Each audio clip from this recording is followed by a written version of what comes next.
Hello everybody and welcome to Amphlett Reviews, back with another test disc and the final concluding video for the Michael Hama Trilogy with Trap, released in 1966. It's truly been a delightful trilogy to explore, going for all three films, exploring this character of Michael Hama, this private detective, with a tongue-in-cheek, seeing what scrapes he gets undo and mixing it up with stylish cinematography and music scoring and different kind of decades of references from film noir to French New Wave, and finally ending it on the last concluding chapter, which is horror slasher Italian Argento, which is the darkest entry, the darkest chapter in this trilogy to conclude it, which is, I think, is very appropriate and very much a significant kind of genre, trope and style for this director, star, and the series they can go out on. The storyline for this final chapter of Michael Hama Trilogy, Trap, has the same introduction again in terms of him doing the classic jumping into the car and talking in terms of the audience, breaking that fourth wall. And Michael Hama's character is in a really good place. He's got a girlfriend in this time around. It's a deaf woman, someone who's got a relationship with. His sister has actually gone to college, so he's achieved that dream that he wanted to do for her. And she's sparingly in the film. She's not in it compared to the other two movies, but I think that's perfectly fine. When she is in it, it is quite good. It's quite fun. And, again, still working in the cinema. They changed up in terms of the introduction this time around. The first one, you had someone coming in to his office wanting to find a missing person. Second one was a missing dog, which is quite funny. And this one is our mysterious black trench kind of villainous character with the mask. A really interesting kind of spooky setting the tone straight away in terms of his character in the backlit of the cinema, entering and making his introduction to Michael Hama's character. I think is really interesting, really fun, and I think it's a wonderful springboard of kind of creativity and ideas, and really diving in and celebrating and really playing around with those old classic tropes that we all know and love and we can identify and recognize. And if we've seen enough of those kind of horror movies from these different kind of decades, especially leading into the 90s, 70s, 80s, 90s, I would say for sure, and if you've seen a lot of those kind of classic kind of Italian Argento films, you're going to recognize a lot of the tributes and stylistic choices this film takes. And I think it's really fun how it plays into the film and the storyline it goes for, and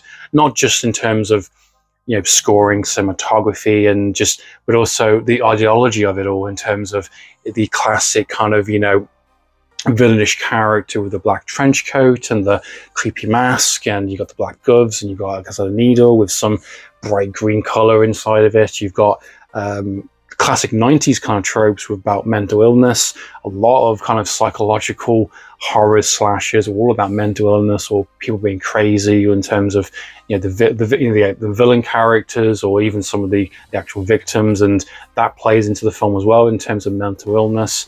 Dual identities, kind of schizophrenia. You've got a disabled person in the film which has some strange kind of tendencies, borderline maybe supernatural in terms of how he views the world and how he sees the world. And our villain character, which I won't go too much into, I want to keep that spoiler free as much as possible, but you've got very specific motivations. You've got these series of women that have been killed in very specific ways, again full of makeup, classic kind of 50s kind of dressing, and placing them in a park bench or a zoo or a fun fairground, very deliberate locations. Basically, Michael Hama's character intervenes, our trench coat villain character, which he almost takes basically the girlfriend love interest character, through the needle, and basically stops.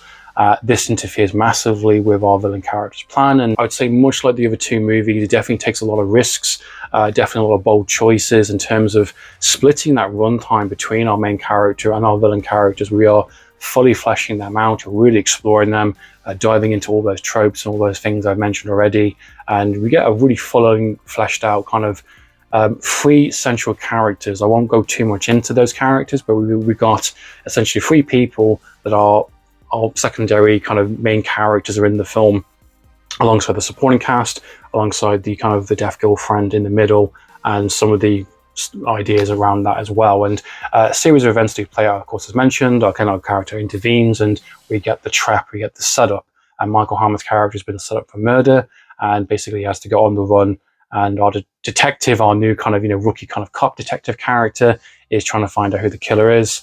and solve this series of kind of clues, classic kind of 90s tropes, kind of puzzles, and trying to figure out the motivation and kind of linking them together. And I like the kind of the meta joke saying, like, this isn't a detective show, you know, the way you're talking, the way you're acting isn't how police work is done. And, you know, again, willing to take those corners, willing to take the bribery, take the easy way out, where you got a new fresh cop on the scene who's doing all those classic kind of, you know, looking at the evidence, you know, looking at the fingerprints and just trying to create a criminal profile, and all that plays into the film really well, and really, it's really interesting where he does go. Ultimately, I like the fact they introduced this kind of private eye kind of council, this kind of inner circle of legendary private eyes that come in and all been given an assignment to basically find evidence to prove Michael Hama's innocence. I think that's a really cool aspect. They brought the taxi driver friend as well, which I think is great. And again, really high stakes in this one. Definitely gets quite big in scale in some of the moments, in terms of a lot more police procedural work, a lot more police involved, helicopters, and again, run across the city, and all leading into quite a big showdown and a quite an intense kind of third act, which definitely lays it all on the table kind of thing. And again, you really understand who these villains' characters are and their motivations, and while it is, you know, a bit kind of predictable in some regards, and why it just takes some unconventional risks and direction, it might go one way or the other in terms of your enjoyment. I fully enjoyed it, and I understand what they were trying to do with it, especially towards the third act in the tunnel sequence, which you know what that scene is if you've watched the film. And it definitely takes a few bold risks in terms of having the dual kind of character playing off with each other, and I think that's quite interesting and what it represents on that. And Masataka Nagase, which is the main character in this one, is playing a dual role in this time around, and I think the opposite performance, the opposite character he's playing, I think is very unrecognizable.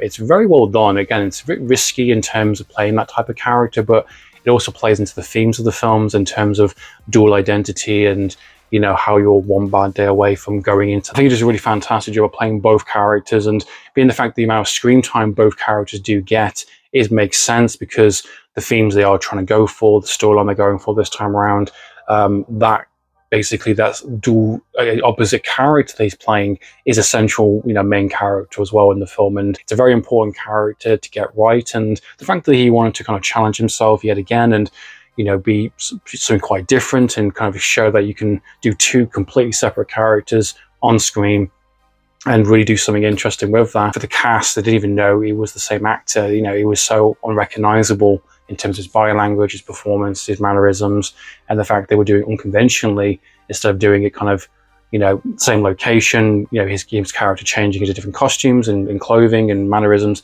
They did all of one character in one block, and the other character in another day, another block. So that really kind of is kind of unconventional, and it doesn't really happen nowadays. You don't really hear that, but I think it allowed for the character to really breathe, and the actor to kind of really get into the headspace and really kind of focus on that one single performance versus the two on the same day, where we get a little bit more. But in terms of an overall package, I think it's a wonderful, interesting kind of direction in terms of genre-wise, technical-wise. Scoring's excellent, performances are never better.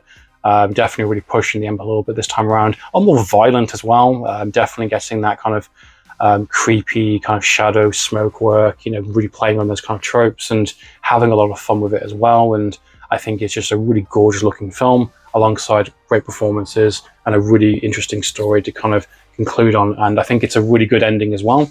Actually, I won't say too much, but it does end in a really nice way, a really satisfying way, even to the point where it does have a fake ending, which I think is really funny, and kind of teasing something else, which is kind of cut short, which I think is really fun as well. But it clearly defines this as the final finished chapter. And even the director said on his interview on the first disc that if he was considering doing another movie, maybe a fourth one or another trilogy, it would be a continuation from that last one.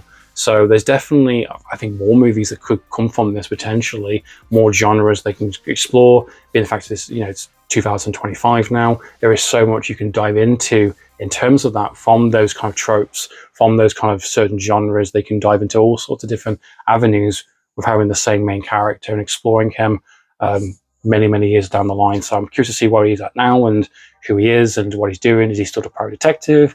Does the sister have more of a role this time around? you know, I think there's some interesting ideas they can really kind of explore there for further entries if they want to do that. I am fully aware as well there is a TV series which has the same actor, same character, but I think it is quite different compared to the movies. I haven't seen any of it. I will be trying to track it down if I can and watch it.